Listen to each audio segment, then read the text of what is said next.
الحمد لله رب العالمين والصلاة والسلام على سيد المرسلين.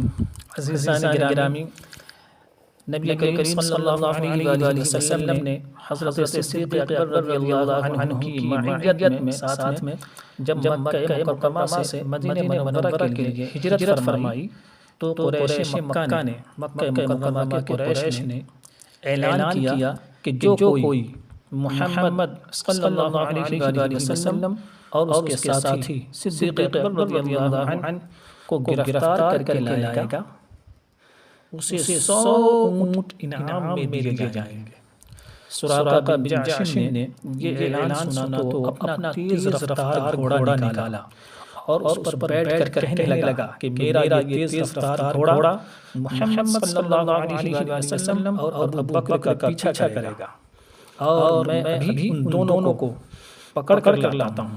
چنانچہ اس نے اپنے گھوڑے کو دوڑایا اور تھوڑی دیر میں حضور صلی اللہ علیہ وسلم کے قریب پہنچ گیا۔ صدیق اکبر نے جب دیکھا کہ سراقہ گھوڑے پر سوار ہمارے پیچھے آ رہا ہے اور ہم تک پہنچنے ہی والا ہے تو عرض کیا، یا رسول اللہ صلی اللہ علیہ وسلم، سراقہ نے ہمیں دیکھ لیا ہے اور وہ دیکھیے ہمارے پیچھے آ رہا ہے۔ نبی کریم صلی اللہ علیہ وسلم نے فرمایا، اے صدیق، کوئی فکر نہ کرو، اللہ ہمارے ساتھ ہے۔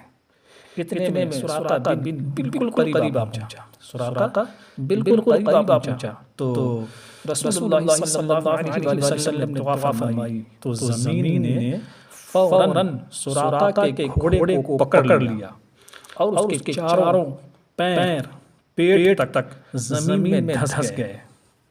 سراقہ کا منظر دیکھ کر گھبرایا اور عرض کرنے لگا، یا محمد صلی اللہ علیہ وسلم، مجھے اور میرے گھوڑے کو اس مصیبت سے نجات دلائیے۔ میں آپ سے وعدہ کرتا ہوں کہ میں پیچھے مڑ جاؤں گا، اور جو کوئی آپ کا پیچھا کرتا ہوا آپ کی تلاش میں ادھر آ رہا ہوگا اسے بھی واپس لے جاؤں گا اور آپ تک نہیں آنے دوں گا۔ چنانچہ حضور صلی اللہ علیہ وسلم کے حکم سے زمین نے اسے چھوڑ دیا۔ نبی کریم صلی اللہ علیہ وسلم کے حکم سے زمین نے اسے چھوڑ دیا۔ اب اس کا سبب کیا ہے؟ سبب یہ ہے کہ دیکھا آپ نے ہمارے حضور صلی اللہ علیہ وسلم کا حکم اور فرمان زمین پر بھی جاری ہے، اور کائنات ہر چیز اللہ عز و جل نے حضور صلی اللہ علیہ وسلم کے تابع کر دی ہے۔ ماشاء اللہ، الحمدللہ رب العالمین۔